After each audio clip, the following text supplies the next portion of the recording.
जय श्री कृष्णा। राधे राधे। नमस्कार मित्रों, आत्मा के इस पवित्र मार्ग पर सुविचार संग्रह में आपका स्वागत है। यहाँ हम आपको आध्यात्मिकता के गहरे रहस्यों से अवगत कराने का प्रयास करते हैं, ताकि आप अपने जीवन के सच्चे उद्देश्य को पहचान सकें। हमारा उद्देश्य है कि आप आत्मा की गहराई में उतरें और उस दिव्य प्रकाश को जागृत करें जो आपके अंदर है। सुविचार संग्रह के माध्यम से हम चाहते हैं कि आप अपने जीवन को आध्यात्मिक दृष्टिकोण से देखें और सच्चे ज्ञान की ओर अग्रसर हों। हमारा विश्वास है कि प्रत्येक आत्मा में एक अनंत शक्ति और दिव्यता है, जिसे हम अपने कर्मों और विचारों के माध्यम से प्रकट कर सकते हैं। इस सृष्टि में जिस किसी ने जन्म लिया है, उसकी मृत्यु एक ना एक दिन होती ही है। यह एक कठोर सत्य है, इसे चाहकर भी कोई झूठला नहीं सकता। हालांकि मृत्यु के बाद दोबारा जन्म होना भी तय माना जाता है। जैसे दिन के बाद रात होती है और रात के बाद दिन होता है, उसी तरह गरुड़ पुराण के अनुसार हर चीज दोबारा जन्म लेती ही है। कहने का अर्थ है कि जिस व्यक्ति का जन्म होता है, उसकी मृत्यु होने के बाद उसका पुनर्जन्म अवश्य होता है। गरुड़ पुराण में यह भी बताया गया है कि मृत्यु के बाद किसी भी जीव को दोबारा किस योनि में जन्म मिलेगा, ये उसके पूर्व जन्म के कर्मों के आधार पर ही तय होता है। लेकिन मित्रों, क्या आप जानते हैं ऐसे कौन से कर्म हैं जिसे करने के बाद अगला जन्म भी मनुष्य का मिल सकता है? अगर नहीं जानते तो आज हम आपको गरुड़ पुराण के अनुसार बताने वाले हैं कि कौन से कर्म करने से दोबारा मनुष्य योनि मिलती है। अगले जन्म में किस योनि में जन्म मिलेगा, यह मनुष्य द्वारा किए गए कर्मों के हिसाब से ही तय होता है। मित्रों, सर्वप्रथम हम आपको यह बता दें कि इस जन्म में मनुष्य योनि मिली है तो आपका अगला जन्म भी मनुष्य योनि में ही होगा, यह तय नहीं है। गरुड़ पुराण के अनुसार जो अपने जीवन में अच्छे कर्म करते हैं, सिर्फ उन्हें ही मनुष्य जीवन की प्राप्ति होती है।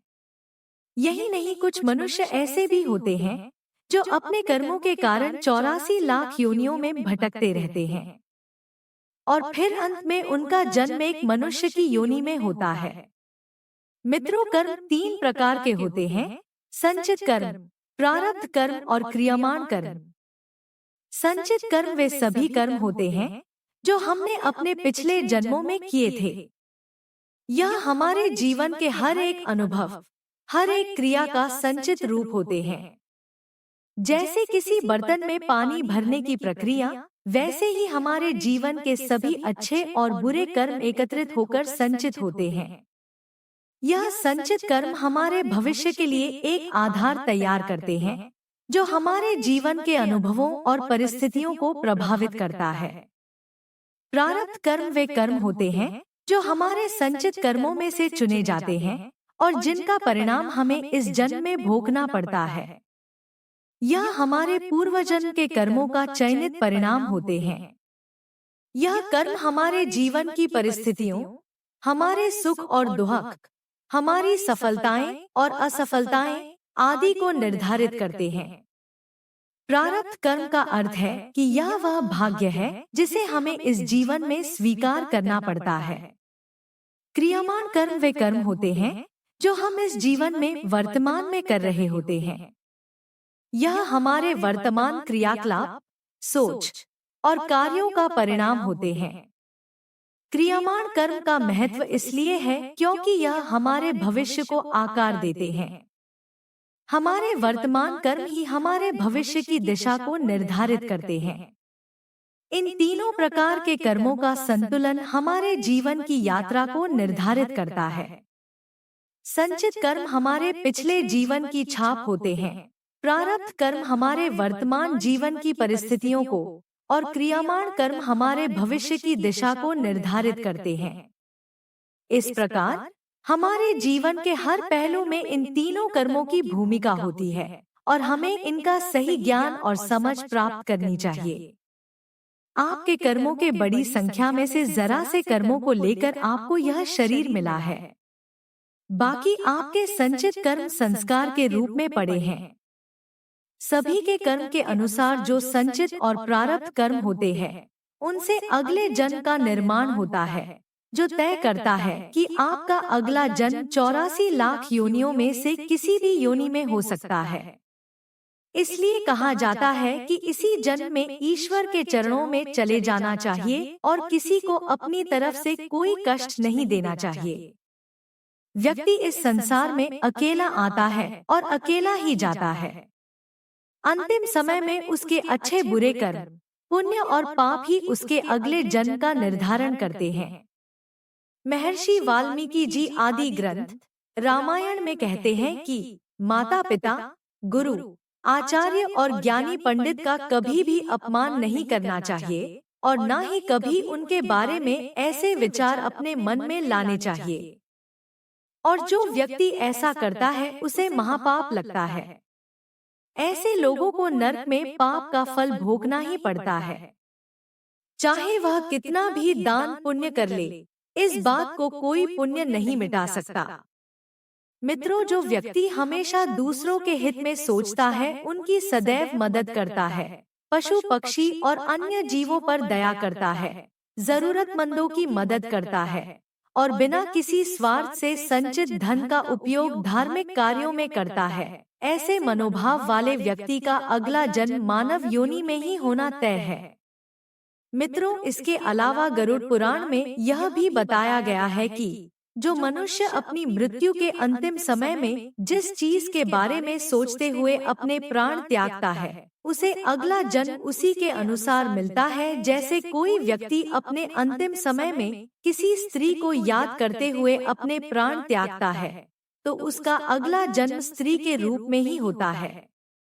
इसी तरह जो व्यक्ति अपने अंतिम समय में ईश्वर को याद करते हुए अपने प्राण त्यागता है, तो वह मुक्ति की ओर अग्रसर हो जाता है। इस बात का आधार भागवत के जड़ भरत उपाख्यान में मिलता है। मृत्यु के अंतिम क्षण के विचार भी एक मनुष्य के अगले जन्म को तय करते हैं। इसलिए धर्म शास्त्रों में यह बताया गया है कि मृत्यु के अंतिम समय में हमेशा राम नाम का जप करते रहना चाहिए। मित्रों, जीवन एक यात्रा है और इस यात्रा के दौरान जो कर्म हम करते हैं, वही हमें हमारे अगले जन्म में दिशा देते हैं। चाहे अच्छे कर्म हो या बुरे, उनका प्रभाव निश्चित रूप से हमें भुगतना पड़ता है।